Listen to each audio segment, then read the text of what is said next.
Got two quite similar bikes in at the moment, similar but very much not the same. This one is a Trek Madone, wow, and this one is a Trek 100.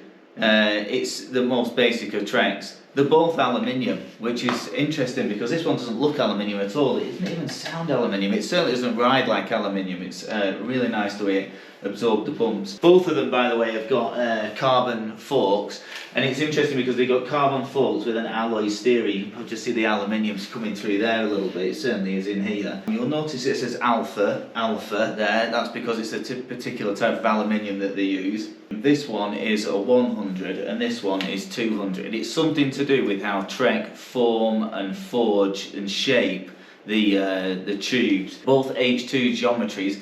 But that really is a really great example of how far aluminium has come. What I've done is I've returned it back to about standard. I've put some parts on it out of the parts bin, Bontrager, accessories. It's got 105 shifters, 105 derailleurs.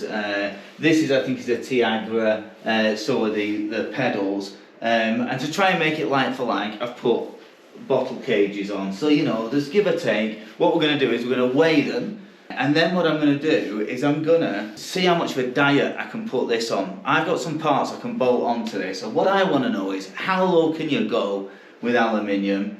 What does aluminium feel like when you get there? It really makes me wonder, all these savings that you get by moving to a carbon frame in terms of weight and stuff, how much is it really made up from the components, and how's that translate into the ride? Anyway, let's get on it.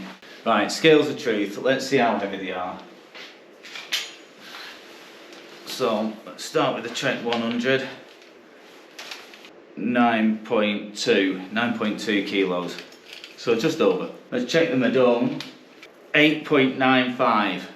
Right, I've really enjoyed looking at these two bikes at the same time, being from the same stable, the Trek 100 and the Trek Madone, both aluminium, 100, 200, brilliant. I really enjoyed it. I'm only going to be making changes to this bike, but the changes that I make to it is applicable to this one, as they are to this one, as they are to your bike or another bike. And you know, it might be a way of understanding what upgrades you might want to make to your current bike, or what sort of parts you want on a bike that you're thinking about getting in the future. If you've got any questions on that, let me know. Otherwise, let's get on with improving this bike.